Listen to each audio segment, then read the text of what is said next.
Let's just say it's been a good month for Pulsar. The team they've sponsored and worked with heavily, Paper Rex, have just won the Valorant International Masters Toronto.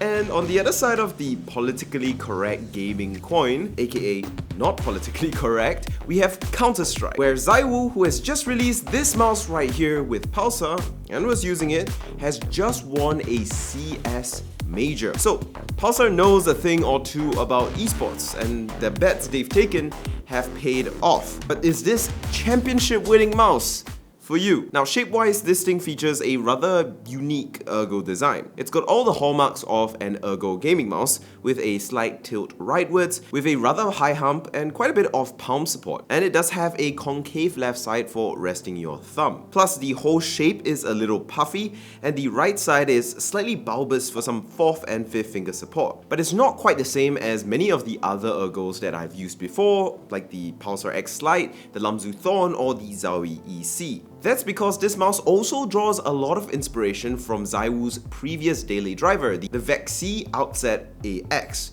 and it's also been customized to fit Zywoo's tastes himself. As a result, it's a lot wider and stumpier than the X Lite, and the front doesn't narrow out quite as much as a similar length X Lite size 2. It's noticeably got a lot more surface area than a X Lite size 2 as well, with a very squared out, wide shape. There's also a mini version of this mouse for smaller hands, but for my 19.5 by 10 centimeters hands, the Zywoo Medium is absolutely kind of the perfect size. If your hands are much bigger than mine, this mouse is likely to be too small unless you are fingertip gripping, and if it is a smaller hand size than mine, you probably have to palm grip the Zywoo mouse to enjoy it fully. Since this mouse is basically just nice for my hand size though, I really actually enjoy it. It's really the perfect shape for a claw grip because it's kind of in between. It's supportive enough that it feels like the claw grip is very natural, but it's not so excessively supportive that it feels restrictive for my fingertips to move. Plus, because it's wider, those that tend to kind of over grip and apply too much force on their mice won't feel too tired after long hours, because with narrow mice you can apply a lot of force gripping it, with wider mice you just can't. So it's actually a good thing for me. And I feel that it's actually a great mouse for both arm or wrist aiming, so long as you have the right kind of claw or palm grip that is really suited for a mouse like this. I do find that if you're trying to do a lot of micro adjustment though, it is a little bit restrictive just because of how wide it is. While my fingertips still have some level of play to wriggle around, if you have a lower sensitivity and you're trying to micro adjust with your fingertips, so you need to move your fingers a lot, the size does get in the way, just slightly. As for the clicks, I am so glad these use Huano pink dot switches, which in my opinion are basically the best mechanical switch till this day.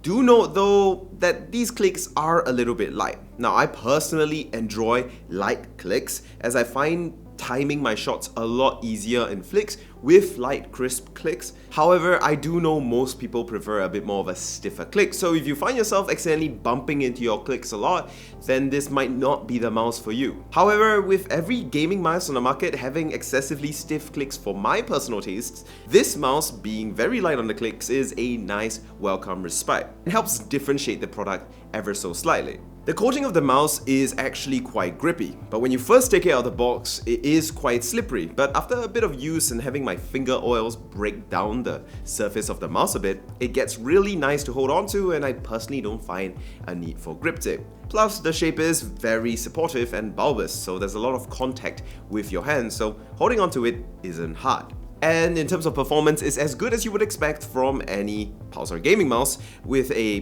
XS1 sensor, which is Pulsar's latest and greatest, 8000Hz polling rate included in the box. Skates are a medium glide. They're faster than Zowie's or VEC's or the G Pro Superlight skates, for example, but it's slower than something like the skates you get on a Lamzu mouse. And with its reasonably light 59 grams, it glides pretty well on most mousepads. Yes, it's 59 grams, which isn't crazy light, but I'm guessing this is because Zywoo doesn't want it that way. However, you can even make this mouse even heavier with a included 5.8 gram weight in the box that you can disassemble the mouse and screw into the middle before closing it back up, which is a little bit of a troublesome weight addition technique, but at least it gets it out of the way and puts it in a spot where it doesn't affect the center of gravity all that much. So is the Zywoo Chosen One gaming mouse, a bit of a goofy name, I'll admit it. Well, if you were a fan of Zywoo or always felt you want a wider, more squared out ergo shape,